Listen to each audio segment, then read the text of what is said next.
She agreed to marry a billionaire stranger to save her family, but he already knew her secret. When a struggling editor agrees to marry a billionaire to save her family, she thinks it's just a deal, but the stranger she marries already knows the one secret she spent her life hiding.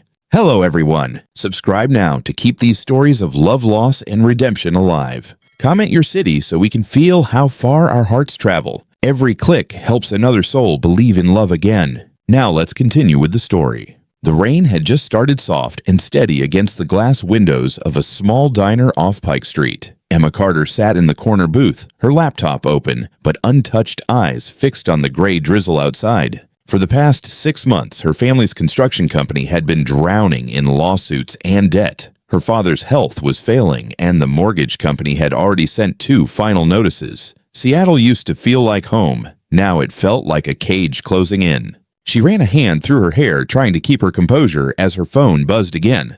Unknown number. She hesitated, then answered. Miss Carter, a calm male voice said, smooth and composed. This is Richard Hale, legal advisor for Mr. Alexander Hale. My client would like to discuss a proposal regarding your family's situation. Emma frowned. She didn't know any Alexander Hale. Still, desperation had a way of silencing suspicion when she asked, Tomorrow, 10 a.m., Hale Tower downtown. The call ended before she could ask more. For a moment, she just stared at her reflection in the window, wondering how a stranger could possibly help her family. The next morning, the lobby of Hale Tower gleamed like a cathedral of glass and steel. Emma felt out of place in her thrift store blazer and scuffed heels. She checked in at the front desk, then took the elevator to the 88th floor. Her heart pounded as the doors opened to reveal a wall of windows overlooking the Seattle skyline, blue-gray and endless. At the far end stood Alexander Hale. Tall, composed, early 30s, dressed in a dark, tailored suit that looked like it belonged in a magazine. He turned as she entered his eyes, an unreadable shade of gray.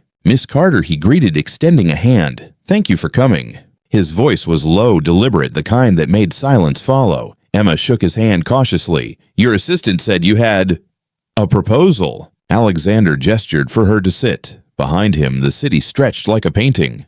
Yes, he said simply. I'd like you to marry me. Emma blinked, sure she'd misheard. Sorry, what? He folded his hands, unbothered by her shock. A 1-year marriage contract. In exchange, I'll pay off your family's debt and restore Carter & Sons ownership. It's strictly legal. No hidden terms. Her mouth went dry. Why me? For the first time, his expression softened barely. Because once years ago, you saved a stranger in a storm.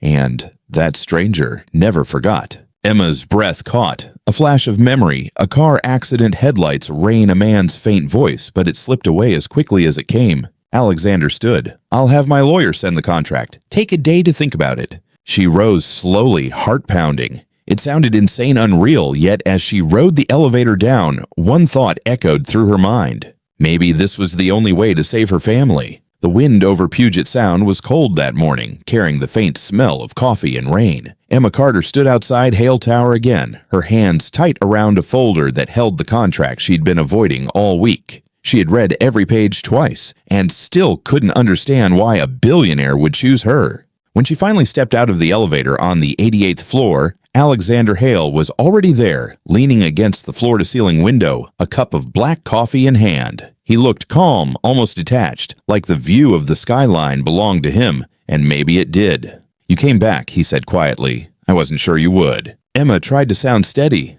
I'm not sure either. Her voice betrayed her nerves, and she hated that. Alexander gestured toward the chair across from him.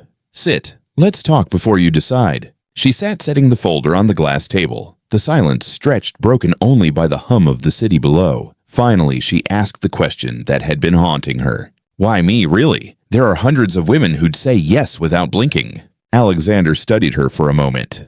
You're not like them, he said simply. You're honest, and you don't need my name to survive. She blinked, unsure whether to feel insulted or seen. That's not much of a reason to get married. Maybe not, he replied, but I believe in debts and second chances. The way he said it made her stomach tighten. There it was again, that strange, unfinished memory she couldn't place. Rain, headlights, a man's voice calling her name.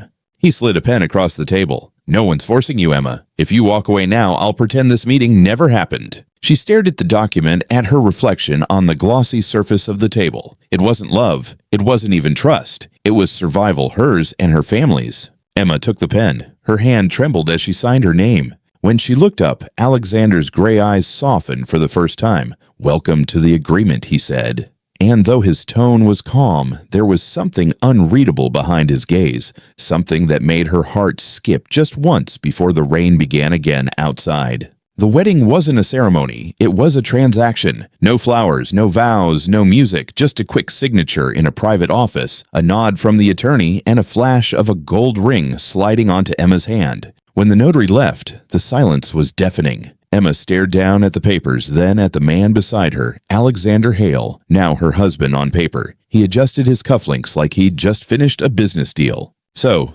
that's it," she asked quietly. No champagne, no fake smiles for the camera. He looked up, his expression unreadable. "I don't believe in pretending," he said. "It keeps things clean." "Clean," she repeated, tasting the word like it didn't belong to a marriage. By the time they reached the Hale residence, the world outside had already decided what to call her the contract bride. Reporters had camped outside the gate's flashes bursting as the car pulled through. Inside, the mansion felt nothing like a home. It was modern, sharp, and painfully quiet. Emma followed Alexander through the marble hallway. Every sound, her heels, her breathing echoed. "This house," she murmured, "doesn't look lived in." He paused near the staircase. "I live here," he said simply, "but I never said it felt like living." That night, a small team of assistants briefed her on schedules, charity dinners, board meetings, and public appearances. Everything about her new life was planned to the minute. At first, she thought it was efficiency. Then she realized it was control. When the last assistant left, she found Alexander in his study, the glow of the city lighting his face through the glass wall. "You have people managing everything," she said, "even me." He didn't look up from his laptop. "It's not about control, it's about avoiding chaos." "You mean emotions," she countered. His fingers froze on the keyboard just for a moment. Then he looked up, his voice calm again. "Emotions make people weak. Weak people lose everything." Emma folded her arms. "Maybe. But people without emotions lose themselves." He held her gaze longer than he should have, as if something inside him wanted to argue but couldn't. Then the phone on his desk rang. He turned away and the conversation ended before it truly began. The days that followed blurred into routine. Emma attended charity galas she didn't care about, smiled for photographs she never wanted, and answered questions from reporters who treated her like a mystery to solve. Alexander was always near, yet impossibly distant, his voice low precise, his touch non-existent. Still, small details began to chip away at his armor. The way he watched her quietly during meetings, the way he stood between her and the paparazzi, never saying a word. One night, while searching for tea in the kitchen, she overheard him in the hallway, his tone cold, controlled, but the words made her heart race. "Make sure she never finds out about the accident. Do you understand me?" Emma froze her breath, catching in her throat. The assistant on the other end spoke too softly to hear, but Alexander's reply was clear. "I don't care how. Erase it if you have to." She backed away before he saw her, her mind spinning. The accident, the storm, the stranger she once pulled from a wrecked car. Was it possible? That night, she lay awake in the huge, silent bedroom, staring at the ceiling as the rain pattered against the windows. The man beside her wasn't just a stranger, he was a mystery tied to the one night that had changed her life. And as the sound of thunder rolled through the city, Emma realized something that both frightened and intrigued her. The walls Alexander built weren't just around her, they were around himself. And somewhere behind those walls, he was hiding the truth. The rain had softened over the city, leaving a silver mist that hung above the streets like breath on glass. Inside the Hale mansion, the air felt less heavy than before, as if silence had finally learned how to breathe. Emma sat in the kitchen one Saturday morning, pouring herself a cup of coffee. The housekeeper had the day off, and for the first time since she'd moved in, the mansion actually felt like a home instead of a museum. She turned when she heard footsteps. Alexander stood in the doorway, hair still damp from his morning run, a faint trace of surprise in his expression. "You're up early," he said. "I could say the same," she replied, a teasing note in her voice. He glanced at the coffee pot. "You cook too." Emma smiled faintly. "Only when I want something edible." For a second, his lips curved in what might have been a smile, the first one she'd seen since the wedding. She poured him a cup without asking. He took at their fingers, brushing for the briefest moment. It was small, but something in that touch cracked the distance between them. Days turned into weeks, and their conversations, once clipped and polite, grew warmer, easier. Alexander still guarded his emotions like trade secrets, but there were moments when the mask slipped. He came home late one evening, loosened his tie, and found her in the music room, sitting at the piano with her hair down. The melody was soft, nostalgic. He stopped in the doorway. "What song is that?" Emma didn't look up. "My mom used to play it when it rained. Said it kept her heart calm." Alexander walked closer, his expression unreadable. "Play it again," he said quietly. She did. This time he stood beside her, eyes on the keys, but mind somewhere far away. When the final note faded, he whispered almost to himself, "Love used to ruin everything I had." Emma turned. "That's one way to live." He met her gaze. "It's the only way I learned to survive." The next weekend, they flew to San Francisco for a charity gala, one of many public events Alexander used to keep up appearances. Emma wore a navy dress, simple but elegant, and when they entered the ballroom together, the crowd hushed just long enough to notice them. Reporters whispered about the contract bride, but Alexander stayed close, his hand on the small of her back. It wasn't for show, it was steady, protective. During dinner, he leaned toward her and murmured, "You don't have to smile for them." She glanced up, surprised. "Then what do I smile for?" He paused, as if searching for an answer he didn't know he had. "For yourself," he said finally. That night, as they returned to the hotel, the wind off the bay was cold, and Emma shivered. Without a word, Alexander removed his jacket and draped it over her shoulders. It smelled faintly of cedar and rain. She looked up at him, and for the first time, his eyes weren't gray. They were human. Later, back in Seattle, she found herself watching him work late in his office. The man she once saw as a wall of glass now seemed fragile in his quiet way. Every time he looked at her, his expression softened just a little more. Emma didn't know what this was. Not love, not yet, but it was something warm, something real. And as the city lights shimmered beyond the windows, she realized that the walls between them weren't as strong as they once were. Something was breaking through, something that neither of them was ready to name. The first snow came early that year, dusting the city in a thin white layer that made everything feel quieter, almost too still. For a while, Emma thought maybe that stillness meant peace. She and Alexander had found an easy rhythm, breakfasts shared in silence, moments of laughter that slipped in between the workdays, a closeness that neither dared to name. But peace, she was learning, never stayed long in their world. It began with whispers, headlines popping up, online paparazzi photos taken outside charity events. Emma Carter, the contract bride of Seattle's billionaire. A love built on paper. She saw them all, but tried to ignore them. Then one morning, as she scrolled through her phone over coffee, a new headline froze her breath. Hale marriage under investigation, alleged PR deal to protect corporate image. The article quoted an anonymous source from within Hale Group, someone claiming to have seen the signed contract. Her fingers went cold. The document was supposed to be private. Only a few people had access: Alexander, his lawyer, and Richard Hale. She looked up as Alexander walked into the kitchen, tie half-done, expression unreadable. "Did you see this?" she asked, holding up her phone. He barely glanced at it. "Yes, that's all you're going to say." He poured himself coffee, his voice calm but distant. "It'll pass. These things always do. People think this is a scam, Alex." Her tone cracked. "They think I'm a liar, that this whole thing is fake." He set the cup down, finally meeting her eyes. "Isn't it?" The words hit like ice. Her chest tightened. "So that's what you really think." His jaw clenched, and for the first time she saw uncertainty flicker beneath the cool control. "I think we agreed on what this was." She stared at him, anger rising from somewhere deep and sharp. "Maybe you did, but I didn't agree to become a headline." By afternoon, the media storm had exploded. News vans crowded outside the mansion gates. Emma shut herself in the study, tears stinging as the phone rang over and over. Messages from friends, coworkers, even strangers, some cruel, some pitying. Then a soft knock at the door. It wasn't Alexander, it was his assistant holding a thin envelope. "Mr. Hale asked me to deliver this," the man said quietly, and left before she could reply. Inside the envelope were a few printed pages, emails, press drafts, and one internal memo. The subject line read, "Hale Marriage Narrative, Image Rehabilitation Plan." Her vision blurred. The memo was dated 2 weeks before the proposal. Every line described how the marriage announcement would soften Alexander's reputation after a corporate scandal. Emma's name was never mentioned, but the plan matched her life exactly. Her hands shook as she walked to the living room. Alexander was there, phone to his ear, speaking low and sharp.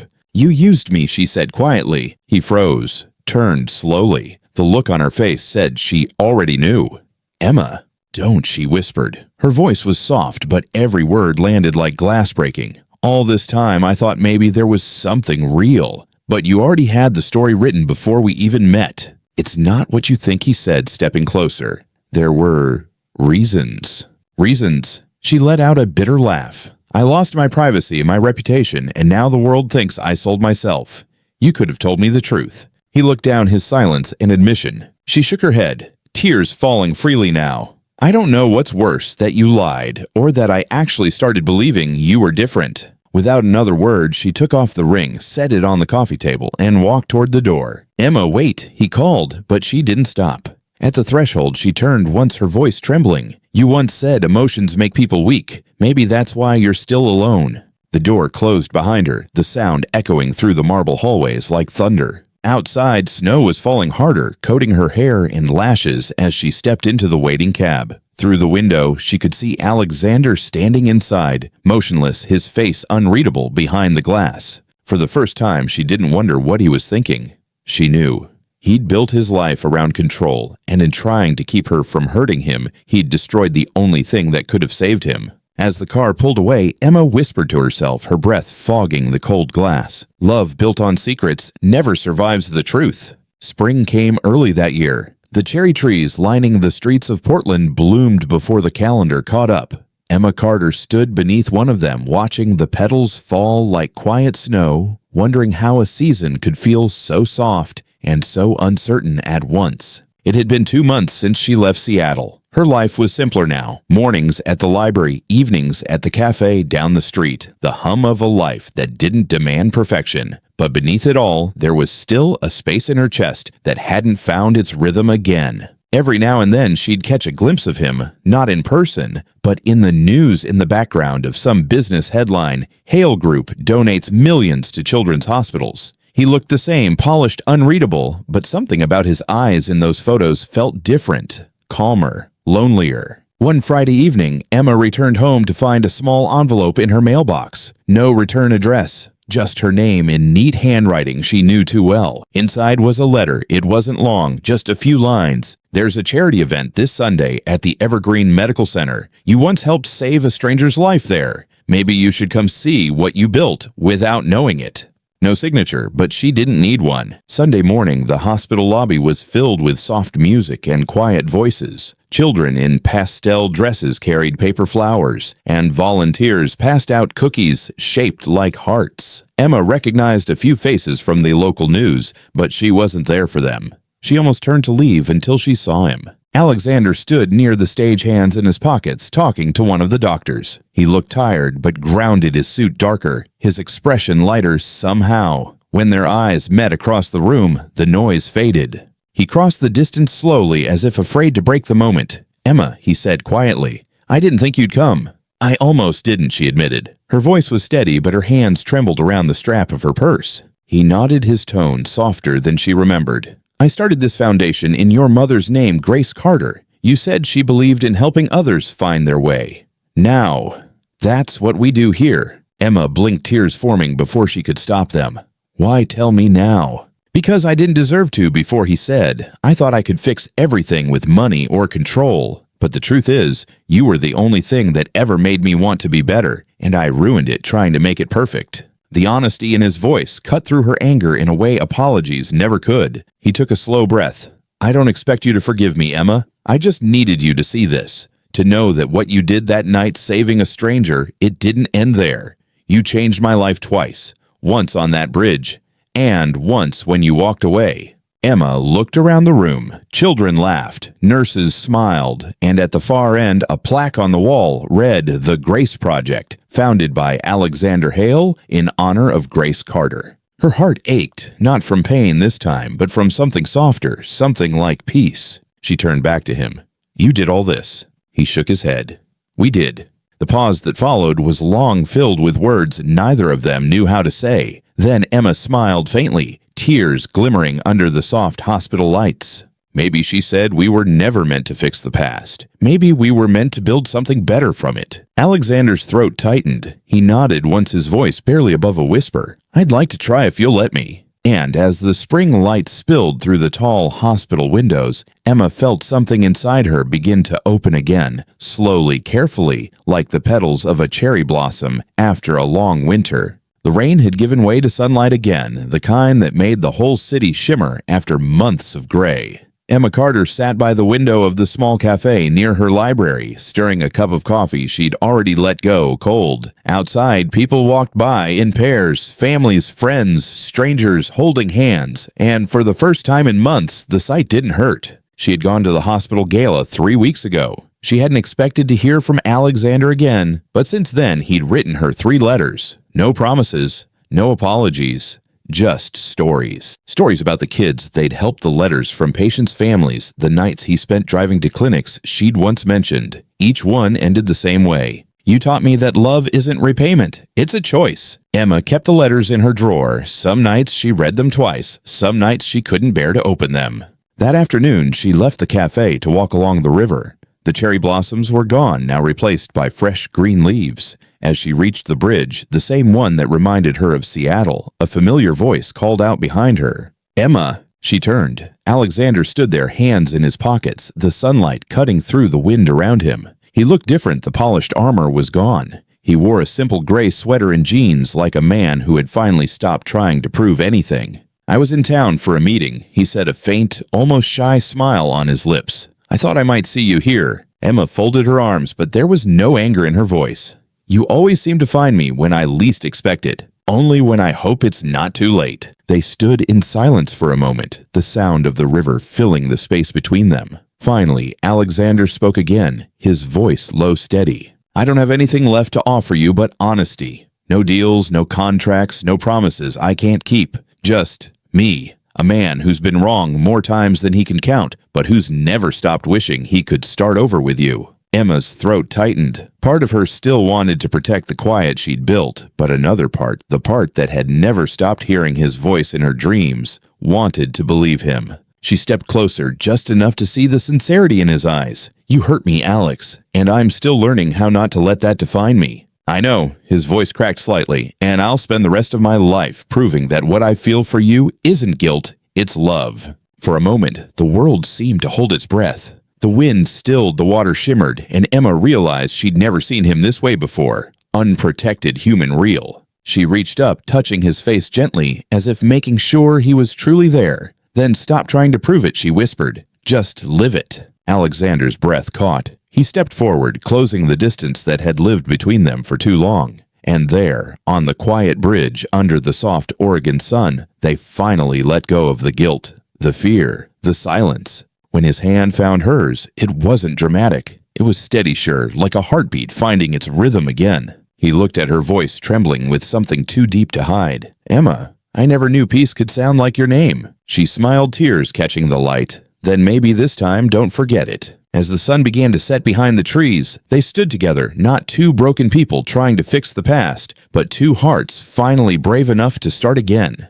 The summer sun poured through the open windows of the small office that now housed the Grace Project. The once temporary foundation had grown into something real, a living, breathing promise built from heartbreak and second chances. Inside, children laughed in the next room. Volunteers sorted boxes of books, and the air smelled faintly of fresh paint and vanilla candles. Emma Carter stood by the whiteboard, scribbling notes for the next fundraising event. Her handwriting curved easily, her laughter returning to her voice in ways she hadn't noticed until now. For the first time in years, she didn't wake up with the weight of fear or regret. She woke up with purpose. The door opened quietly behind her, still overworking. She smiled without turning. I learned from the best. Alexander Hale walked in sleeves rolled, tie undone, looking nothing like the corporate icon from the business magazines. He'd traded the steel of skyscrapers for the warmth of real faces, the kind who didn't care about his title, only the change he made. He stopped beside her, watching as she pinned a photo of the new children's clinic opening that weekend. You did this, he said softly. No, she replied. We did. He smiled, that quiet, genuine kind of smile that had taken months to come back. Their partnership was no longer an arrangement or a rescue plan. It was a choice renewed every day. That evening, they drove to the coast, a place neither had been since before the chaos began. The sky stretched wide in shades of orange and gold, and the air smelled of salt and wildflowers. Emma took off her shoes and walked barefoot on the sand. Alexander followed, his jacket slung over one shoulder, the wind tangling his hair. They stopped where the waves met their feet, the ocean whispering softly around them. "This," she said, "feels like freedom." He looked at her, his gaze full of the kind of quiet admiration words couldn't touch. "It feels like home." She turned to face him fully, the fading light catching in her hair. "Do you ever regret it?" she asked. "The deal, the lies, the storm we had to walk through." Alexander thought for a moment, then shook his head. "I regret hurting you," he said, "but I'll never regret finding you." For a long time they stood there without speaking, just the ocean, the wind, and the rhythm of two hearts that had finally stopped running. When the stars began to appear, Emma leaned her head on his shoulder, their hands intertwined easily like they'd always belonged that way. No contracts, no conditions, just two people who had survived the wreckage of their own mistakes and chosen finally to begin again, not as strangers, but as partners, as equals, as something whole. The waves moved in slow and steady, and for the first time their silence wasn't distance, it was peace. The first light of dawn crept over the horizon, turning the waves into ribbons of gold. The beach house sat quietly against the dunes, its wooden porch framed by seagrass and the sound of the tide. Inside, the scent of coffee filled the air. Emma Carter moved softly through the kitchen, barefoot hair still tousled from sleep. She poured 2 cups, one for herself, one for the man standing by the window, watching the morning wake up. Alexander Hale turned as she approached. His gray eyes caught the reflection of sunlight and sea, not cold anymore, but calm. "Still can't believe you convinced me to leave the city," he said. Emma smiled, handing him his cup. "You needed to remember what quiet sounds like." He laughed under his breath. "Quiet used to scare me. And now..." He looked at her, the corners of his mouth softening. "Now it feels like peace." They sat on the porch steps, the ocean stretching endlessly before them. For a while, neither spoke. They didn't need to. The silence between them was no longer heavy. It was full, alive, a language only they understood. Later that morning, they drove to the new community center, the latest branch of the Grace Project. Children ran across the field, their laughter floating on the wind. A mural painted across the wall read, "Kindness is the only legacy worth building." Emma traced the painted words with her fingers. Her mother would have loved this. All of it. The people, the hope, the quiet healing woven into every small act of care. Alexander stood beside her, slipping his hand into hers.